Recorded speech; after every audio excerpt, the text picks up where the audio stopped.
billahi minasyaitonir rajim. Bismillahirrahmanirrahim. Assalamualaikum warahmatullahi wabarakatuh. Hamdan wa syukran billah, salatan wa salaman ala rasulillah wa ala alihi wa sahbihi wa mawala. Amma ba'd. Ikhwatal iman, jemaah salat subuh yang dirahmati Allah Subhanahu wa taala. Alhamdulillah, Allah Subhanahu wa taala memberikan kepada kita karunia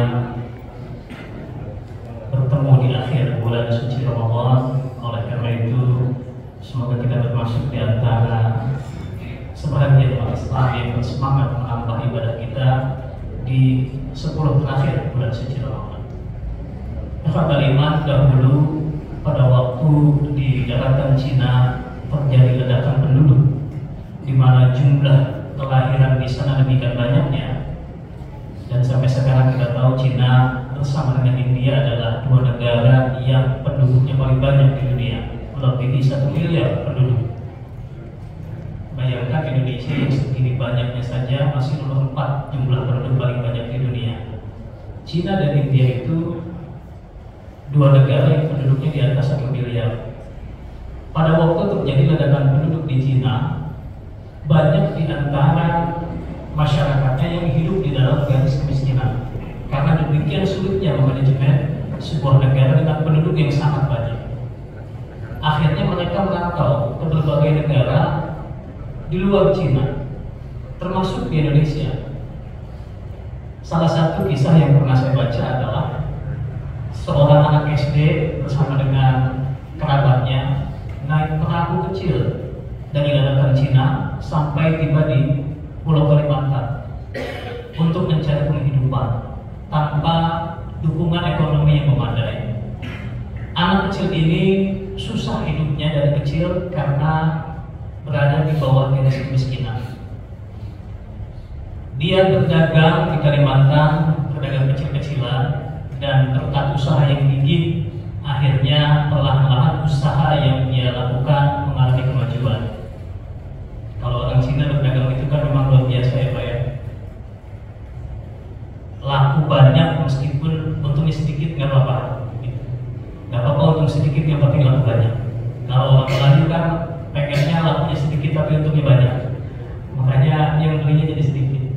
Nah akhirnya dia maju, si anak kecil ini yang sudah beranjak remaja, beranjak dewasa, dan semakin lama usahanya semakin maju. Saya tidak ingin menyebut nama karena di akhir cerita agak sedikit menjadi perbandingan. Sampai dia menjadi pengusaha sukses, punya pabrik, punya bank, bikin real estate dan lain sebagainya. Salah satu pabriknya ada di Kelapa Nunggal. Di Kelapa Nunggal ada Cilengsi. Punya bank juga dan punya real estate. Jadi orang yang sangat sukses, bahkan termasuk jajaran orang terkaya di Indonesia. Bayangkan berangkat dari daratan Cina hanya dengan perahu yang sangat kecil. Si pengusaha besar ini bercerita, dulu waktu saya masih kecil saya tidak bisa makan enak. Saya hanya makan nasi sama garam karena saya tidak punya uang. Sekarang begitu saya sukses, saya ingin rasanya makan enak. Tapi ketika saya ingin makan enak, dokter bilang, Pak, yang ini tidak boleh dimakan. Padahal dia sudah bisa beli. Kata dokter, kolesterol. Saya ingin coba menu yang lain, hati-hati Pak, darah tinggi. Saya ingin makan dengan menu yang lebih enak, awas Pak, asam urat. Karena sekarang dia sudah tua pada waktu dia sukses. Padahal uangnya triliunan. Jadi ikhwatal iman rahimakumullah wa hafizakumullah, ketika kecil dia tidak bisa makan enak karena tidak punya uang. Begitu dewasa, begitu sudah tua, dia sudah punya banyak uang tapi tetap tidak bisa makan enak karena kondisi kesehatan. Duitnya banyak, berlimpah, mobilnya mewah, rumahnya megah, tetapi makannya tidak enak. Beda dengan orang Gunung Putri, duitnya sedikit, kerjanya capek, gergaji, bikin fondasi, makannya nambah. Enak, pakai semut jengkol, makannya banyak, udah gitu minumnya pakai teh manis panas sama syok sampai begitu minumnya nikmat sekali. Makannya enak, nambah pakai semut jengkol, tidurnya mau apa? Orang Gunung Putri. Jadi ternyata Konsep rezeki itu tidak bisa diukur semata-mata dengan banyaknya uang. Rezeki itu harus dimaknai sebagai sesuatu yang lebih luas daripada hanya sekadar uang. Boleh jadi ada orang uangnya banyak, tapi rezekinya sedikit. Tidurnya susah karena mikirin gaji karyawan. Makannya sedikit karena kata dokter ini nggak boleh, itu nggak boleh. Sementara ada orang yang gajinya hanya UMR saja, tapi makannya bisa lapar, tidurnya bisa ngedengkur, enak. Rezekinya boleh jadi lebih besar daripada yang uangnya tadi banyak. Nah, ikhwatal iman rahimakumullah wa hafizakumullah, keberkahan di dalam rezeki. Jadi rezeki itu tidak mesti dimaknai semata-mata faktor uang. Kesehatan adalah rezeki. Bisa kumpul dengan anak istri adalah rezeki. Hari Sabtu, Ahad pagi Bapak bisa duduk di teras rumah sama istri, itu rezeki. Banyak di antara aspek rezeki yang tidak kita sadari. Oleh karena itu, kata iman Allah wa hafizakumullah, salah satu indikator ketakwaan itu adalah orang yang ketika berinfak gak mikir-mikir rezeki dia itu lagi banyak atau lagi sedikit. Alladzina yunfiquna fis sarra'i wad dharra. Dia itu akan berinfak baik waktu duitnya banyak maupun duitnya sedikit, baik pada waktu dia lapang maupun dia sempit, karena dia memahami yang namanya rezeki itu tidak semata-mata karena faktor uang saja. Perhatikan Bapak-bapak, di Al-Quran ketika menjabarkan tentang sifat orang-orang bertakwa, mesti di situ ada bicara tentang infak. Di dalam surah Al-Imran misalnya 134, alladzina yunfiquna fis sarra'i wad dharra. Salah satu ciri orang bertakwa adalah mereka yang menginfakkan hartanya baik pada waktu mereka dalam keadaan lapang ataupun dalam keadaan mereka sempit. Contoh indikator ketakwaan lain di dalam surah Al-Baqarah ayat 5. Ayat 5 itu maksudnya dari Alif Lam Mim sampai 5 ayat pertama. Alif Lam Mim dzalikal kitabul la raiba fihi hudal lil muttaqin. Alif Lam Mim ini adalah ayat-ayat mutasyabbihat. Kata para ulama tafsir, kita tidak usah terlalu banyak menafsirkan karena dikembalikan maknanya kepada Allah. Alif Lam Mim, Yasin, Kaf ya Ain Sad Tha dan sebagainya, ayat-ayat mutasyabbihat, Allah yang tahu artinya. Dari Alkitab la raiba fihi. Inilah Alkitab, Al-Quran yang tidak ada keraguan di dalamnya, hudal lil muttaqin, menjadi petunjuk bagi orang-orang yang bertakwa. Siapa orang-orang bertakwa itu? Ayat berikutnya menggambarkan arti dari orang-orang bertakwa. Alladzina yu'minuna bil ghaib wa yuqimuna shalah wa mimma razaqnahum yunfiqun. Beriman kepada yang gaib, mendirikan salat dan menginfakkan sebahagian daripada rezeki yang kami berikan kepada mereka. Jadi selalu ada bicara tentang rezeki. Dan menariknya, biasanya setelah kita sholat, berikutnya mengeluarkan uang. Mendirikan sholat, membayar zakat. Di sini pun sama. Wa yuqimuna shalah wa mimma razaqnahum yunfiqun. Mereka mendirikan sholat dan berinfak atas sebahagian rezeki yang kami berikan kepada mereka. Seakan-akan Islam ingin memberitahu kita bahwa gak cukup jadi orang Islam itu sholatnya lengkap 5 waktu. Gak cukup jadi orang Islam itu rajin tahajudnya, rajin duhanya, kalau tidak berinfak peduli kepada sekitar kita, tidak peduli kepada tetangga kita, tidak peduli kepada orang-orang di sekeliling kita. Maka Islam mengajarkan ada Isra, ada Mi'raj, ada hubungan horizontal, ada hubungan vertikal, ada ilmu dunia, ada ilmu akhirat, ada hablum minan nas, ada hablum minallah, ada kemampuan dunia, ada kemampuan akhirat, ada fid dunya hasanah, ada wa fil akhirati hasanah, ada Isra-nya, ada Mi'raj-nya. Kalau Allah berkehendak tentu tidak perlu ada Isra, langsung saja dari Masjidil Haram naik ke atas. Kenapa harus ada horizontal dulu? Seakan-akan ada pesan bagi kita umat Islam tidak boleh melupakan aspek-aspek horizontal di dalam hidup. Hablum minan nas, hablum minallah. Orang Islam tidak cukup sholat saja, tetapi wa mimma razaqnahum yunfiqun. Mereka harus pula menginfakkan sebagian harta yang kami berikan kepada mereka. Nah, ikhwatal iman rahimakumullah wa hafizakumullah, maka pada bulan suci Ramadan ini mengeluarkan infak, sedekah, zakat juga di bulan suci Ramadan menjadi bahagian daripada upaya kita untuk meraih ketakwaan yang indikatornya tadi adalah menginfakkan sebagian harta yang Allah berikan kepada kita. Di sisi yang lain, kita tidak ingin melewatkan bulan suci Ramadan ini berlalu begitu saja dengan kita kita lalai daripada berbuat baik. Salah satunya infak. Syekh Ibnu Ajibah mengatakan bahwa di antara ciri hati yang mati, salah satunya adalah dia melewatkan kesempatan berbuat baik, tidak menyesali melewatkan kesempatan berbuat baik. Ada 3 ciri hati yang mati. Yang pertama, orang yang hatinya mati tidak menyesali ketika dia melewatkan begitu saja kesempatan untuk berbuat baik. Bulan suci Ramadan adalah kesempatan untuk berbuat baik, di mana pahalanya dilipat gandakan, tapi dilewatkan begitu saja.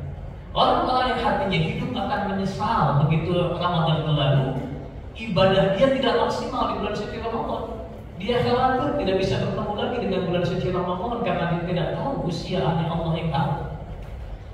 Kata iman rahmatullah wa hafidhakumullah, misalnya kesempatan untuk sholat sunnah qabliyah subuh itu mahal sekali, pahalanya lebih besar daripada dunia dan seisinya. Bayangkan, bapak-bapak mungkin pernah menghitung jarak antara azan dan qomat di Al-Muhajirin ini kan agak lumayan kalau subuh ya, karena diberikan kesempatan untuk sholat sunnah dulu lebih banyak. Masih ada 7 menit, bapak intip masih ada 7 menit, bapak sholat sunnah qabliyah subuh masih ada waktu. Begitu bapak selesai assalamualaikum, itu masih sholat maghrib pak. Jadi sholat sunnah 2 rakaat itu rupanya hanya menghabiskan waktu sekitar 3 menit saja. Malah yang lebih cepat ada juga yang 2 menit. Hanya dengan waktu 3 menit Allah berikan kepada kita pahala yang lebih besar daripada dunia dan seisinya. Andai kata di akhirat nanti ketika di yaumul hisab ditimbang, harusnya lebih banyak dosa daripada pahala kita. Tapi ketolong sama 3 menit yang kita sisihkan untuk sholat sunnah qabliyah subuh 2 rakaat yang lebih berat daripada dunia dan sisinya, kelewatanlah tuh si dosa itu. Akhirnya lebih banyak amal kebaikan kita ketimbang amal buruk kita. Insya Allah mudah-mudahan kita masuk surga hanya karena menyisihkan waktu 3 menit saja. Bayangkan kesempatan 3 menit itu dilewatkan setiap hari. Berapa kilo itu yang kita sia-siakan kalau ibarat timbangan.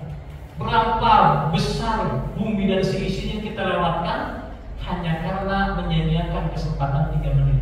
Nah, orang-orang yang hatinya mati tidak menyesal melewatkan kesempatan berbuat baik, membangunkan anak untuk sahur dengan penuh kasih sayang, kesempatan berbuat baik, berbuka bersama dengan anak dan istri sambil menyampaikan nasihat-nasihat dan pelajaran-pelajaran kepada anak, kesempatan berbuat baik. Ikhwatul iman, orang yang hatinya sehat tidak akan menyia-nyiakan ketika Allah memberikan kepadanya kesempatan berbuat baik. Yang kedua, ciri hati yang mati kata Syekh Ibnu Ajibah adalah dia tidak menyesal telah berbuat dosa. Dia tidak menyesal telah melakukan kemaksiatan-kemaksiatan. Hatinya sudah mati. Orang-orang yang hatinya sakit saja ketika begitu dia berbuat dosa, dia teringat, dia menyesal. Orang-orang yang bertakwa, begitu mereka zalamu anfusahum, dzakarallah, berbuat zalim atas diri mereka, dia ingat kepada Allah, fastaghfiru lidzunubihim. Dia langsung memohon ampun kepada Allah. Tetapi orang yang hatinya mati, dia tidak memiliki rasa sesal setelah dia berbuat dosa. Lama-lama hatinya sudah dikunci, perbuatan dosa jadi sehari-hari. Sekarang ini ada film yang sedang dikritik oleh Majelis Ulama Indonesia, bahkan posternya saja dilarang beredar.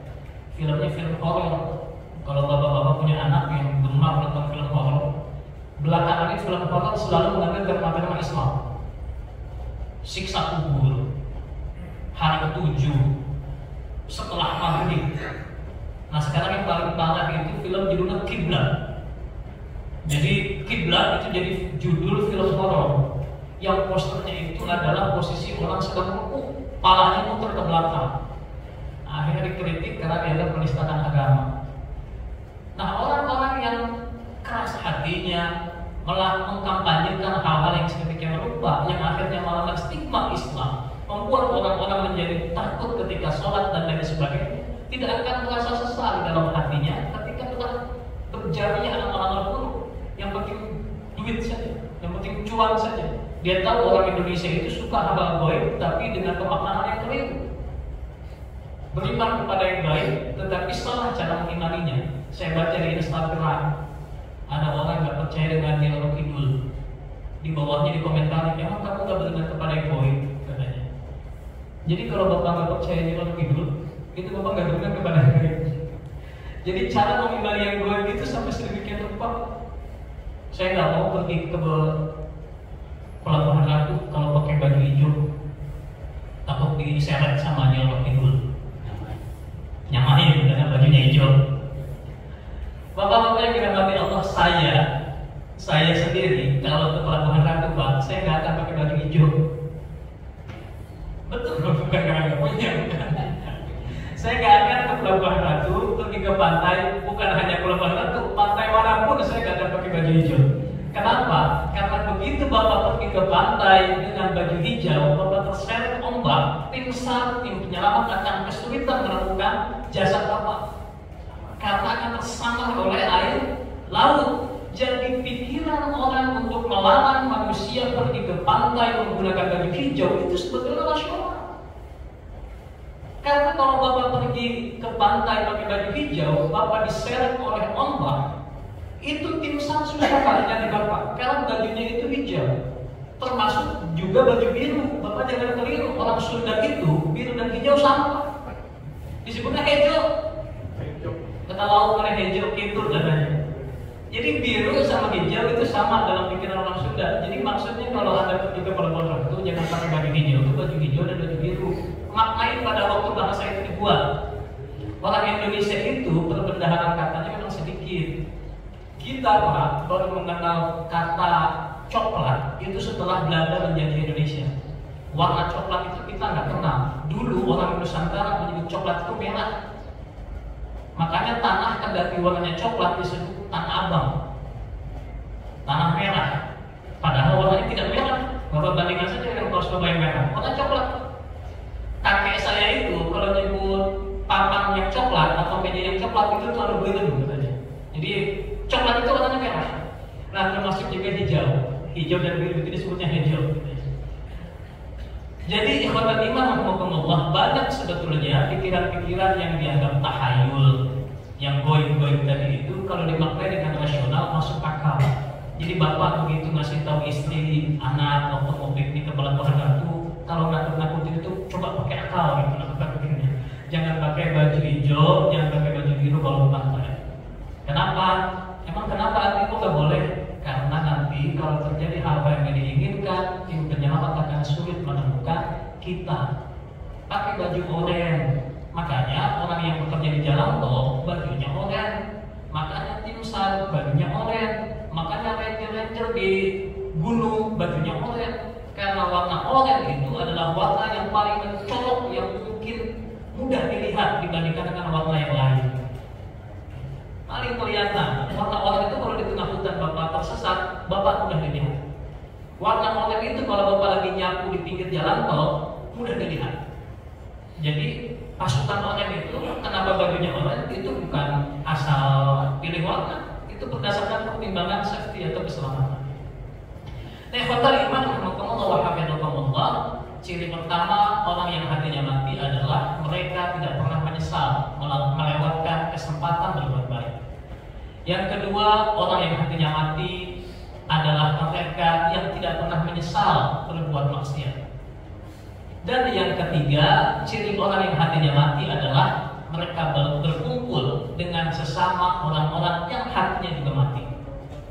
Orang-orang yang hatinya mati senang berkumpul dengan sesamanya. Domba hanya berkumpul dengan domba, sapi berkumpul dengan sapi, ayam berkumpul dengan ayam. Orang-orang saleh berkumpul dengan orang-orang saleh. Orang yang hatinya mati asik masyhur berkumpul dengan sesamanya. Mereka pergi ke klub, mereka pergi menghabiskan waktu, mereka pergi hangout, mereka pergi ke tempat-tempat di mana mereka tidak saling mengingatkan karena Allah. Maka semakin lama hatinya akan semakin jauh dari Allah, semakin keras. Dikasih nasihat, dia defensif, dia akan melawan. Gak usah ngurusin akhirat saya, kamu juga belum tentu masuk surga. Neraka bukan urusanmu, apalagi surga belum tentu jadi tempatmu. Itu anak muda begitu banyak yang story semacam itu Pak. Jadi belum apa-apa saja mereka sudah pasang pagar untuk tidak menerima nasihat. Nerakaku bukan urusanmu, apalagi surga belum tentu jadi tempatmu. Akibat berkumpul dengan sesama orang-orang yang hatinya keras. Terakhir ibadah iman sebagai penutup. Beberapa bulan lalu saya ngobrol dengan anak muda, anak kreatif, pelaku industri perfilman di Pekanbaru, di Riau. Dia ateis, Pak. Sempat ateis, sekarang ikut porokoh. Jadi semakin sore, dulunya ateis, tidak percaya Tuhan sama sekali, tidak ada Tuhan.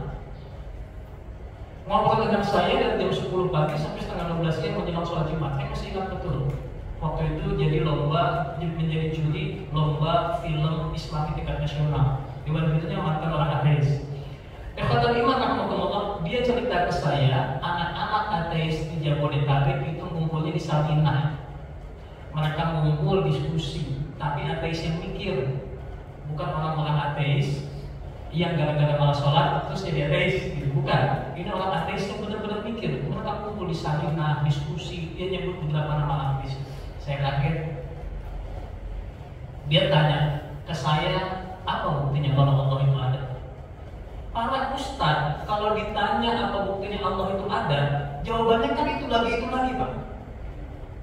Alam semesta ini begini sempurna, bumi dengan matahari jaraknya sudah diatur, seandainya dekat terlalu panas tidak bisa kita tinggali, seandainya jauh dia tidak bisa kita tinggali karena terlalu dingin, air pH-nya 7, jumlahnya 70%, sifatnya netral, semua serba sempurna. Tangan kita sudah sempurna, pasti alam semesta ini sempurna, sudah ada penciptaan. Jawaban ustaz-ustaz kan begitu. Dia punya jawabannya ternyata. Dia bilang apa? Berapa persen galaksi yang demikian luas, alam semesta yang begini luasnya sudah Anda jelajahi. Planet-planet yang jumlahnya 8, bintang yang miliaran, galaksi yang demikian luas, berapa persen yang sudah Anda jelajahi sehingga Anda berkesimpulan alam semesta ini sempurna? Anda lupa tsunami, Anda lupa gempa bumi, Anda lupa banjir bandang menewaskan ratusan ribu orang. Di mana letak sempurnanya Anda pilih-pilih? Bayangkan orang yang hatinya keras ketemu dengan orang hatinya keras, ngumpul makin lama makin ateis. Lalu saya tanya ke dia, karena saya mempelajari ateisme cukup intensif dulu itu Pak. Saya tahu ada 8 argumentasi orang ateis. Saya ngobrol di Yogyakarta 2 jam dengan orang ateis, dan 8 argumentasi itu semua bisa patah hanya dengan 1 ayat. Maka saya yakin sekali ketika adik saya tanya kenapa adik masih sholat, ada mujizat dalam Al-Quran. Ini mujizat dari Allah. Adik saya juga kuliah di Bandung dan kalau ngobrol juga demikian, tapi dia anak Hafiz jadi masih aman. Argumentasi kedua, semua ini kita pasti menciptakan dan seterusnya dan seterusnya. Segala sesuatu pasti ada sebabnya. Tidak ada sesuatu yang menjadi penyebab bagi dirinya sendiri. Oleh karena itu harus ada penyebab pertama. Penyebab pertama tidak disebabkan oleh sesuatu. Kalau penyebab pertama ini ada, maka itu adalah Tuhan. Karena argumentasi kita begitu, premis berpikirnya. Segala sesuatu pasti ada penyebabnya. Tidak ada sesuatu yang menjadi penyebab bagi dirinya sendiri. Masuk akal. Oleh karena itu harus ada penyebab pertama. Karena kalau enggak bisa habis. Penyebab pertama tidak disebabkan oleh sesuatu. Kalau penyebab pertama ini ada, maka itu adalah Tuhan. Logik Pak. Orang beragama menjawabnya selalu begitu. Tetapi orang ateis tidak. Argumentasi tadi itu rapuh. Karena premis pertama dengan premis ketiga sudah bertentangan katanya. Katanya segala sesuatu ada penyebabnya. Tapi kalau di ketiga harus ada penyebab pertama yang tidak disebabkan oleh sesuatu. Gak konsisten berarti itu pendapat itu katanya. Anda bikin premis ketiga karena yakin adanya Tuhan. Jadi demikian kuatnya argumentasi orang-orang ateis. Sampai akhirnya saya berikan 1 ayat dalam Al-Quran, surah Yunus ayat 92. A'udzubillahi minasyaitonir rajim. Bismillahirrahmanirrahim. Surat Yunus ya baik, surat ke-10 ayat 92. Al-yawma nunajjika bi badanika litakuna liman khalfaka ayat. Kalau nggak salah begitu bunyi ayat. Kalau saya masih hafal.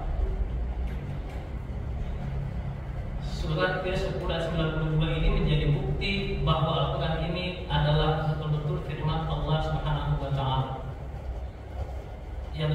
92, alhamdulillah masih ingatnya. A'udzubillahi minasyaitonirrajim. Bismillahirrahmanirrahim. Fal yawma nunajjika bibadanika litakuna liman khalfaka ayah. Maka pada hari ini kami selamatkan jasad Fir'aun agar engkau dapat menjadi pelajaran bagi orang-orang yang datang setelahmu. Tetapi kebanyakan manusia tidak mengindahkan tanda-tanda kekuasaan kamu. Saya tanya kepada dia, bagaimana mungkin seorang Nabi Muhammad bisa tahu jasad Fir'aun itu masih utuh sampai hari ini? Mumi Fir'aun itu baru ditemukan pada waktu Prancis dan juga Inggris bangsa Eropa menjajah Mesir. Barulah orang-orang tahu raja-raja Mesir zaman dulu itu mayatnya diawetkan. Makanya Maurice Bucaille, seorang ahli bedah dari Prancis, masuk Islam. Karena begitu dia meneliti salah satu jasad Fir'aun namanya Meneptah, dia kaget di dalam badannya itu ada kandungan garam. Ketika dia meneliti ada kandungan garam, dia heran bagaimana mungkin seorang raja di tengah padang pasir, jasad muminya itu ada kandungan garam. Sampai asisten dia yang melakukan penggalian bercerita bahwa dalam tradisi orang-orang Mesir ada cerita dulu ada raja-raja kami yang menurut cerita tenggelam di lautan ketika mengejar seorang nabi. Nah, setelah dia tenggelam dan mati, dilempar lagi di darat, maka oleh masyarakat Mesir pada waktu itu dijadikan mumi sebagaimana tradisi mengawetkan jenazah raja-raja Mesir kuno. Maka Maurice Bucaille ini tercenung. Bagaimana mungkin ada ayat dalam Al-Quran, ditunjukkan ayatnya yang menceritakan tentang mayat Fir'aun, fal yawma nunajjika. Itu kalau dalam gramatika bahasa Arab itu present tense, Pak. Jadi hari ini present continuous, di hari ini dan seterusnya. Bukan film mati, itu film boleh. Jadi pada hari ini kami selamatkan jasadmu untuk menjadi pelajaran bagi orang-orang datang kemudian. Nabi Muhammad yang hidup di abad ke-7, bagaimana mungkin bisa tahu tentang raja Mesir yang dapat menjadi yang ayatnya sampai hari ini masih utuh menjadi mumi. Sedangkan mumi baru ditemukan pada waktu bangsa Eropa menjajah Mesir. Sok jawab kata saya ke orang ateis itu. Kita faham wa ma yantiqu 'anil hawa in huwa illa wahyun yuha. Tidaklah yang diucapkan itu hawa nafsunya, tetapi wahyu yang diwahyukan kepadanya. Baru satu ayat, itu 8 argumentasi orang ateis maka semua. Akhirnya dia mulai mempelajari agama. Alhamdulillah, lama-lama tunduk. Itu namanya argumen skripturalis. Argumentasi keberadaan Allah menurut ayat Al-Quran. Tetapi masuk logika orang-orang ateis. Demikianlah Al-Quran menjadi mukjizat bagi orang Islam, menjadi mukjizat bagi orang mencari kebenaran, menjadi mukjizat bagi seluruh manusia dan lintas. Seandainya manusia mau berpikir. Ikhwatal iman, rahimakumullah wa hafidhakumullah, mudah-mudahan bermanfaat dan semoga Allah memberikan kepada kita hati yang sehat, hati yang menyesal kalau melewatkan kesempatan berbuat baik, hati yang menyesal kalau kita berbuat maksiat, dan hati yang senantiasa senang berkumpul dengan sesama orang-orang saleh. I'tikaf di Masjidil Muhajirin, berkumpul dengan sesama orang-orang saleh, menghidupkan hati, menghidupkan Ramadan, insyaallah la'allakum tattaqun, agar kita menjadi orang-orang bertakwa. Selepas Ramadan Allah berikan predikat menjadi orang-orang bertakwa insyaallah. Hadanallahu wa iyyakum ajma'in. Allahumma waffiq ila aqwamit thoriq. Wassalamu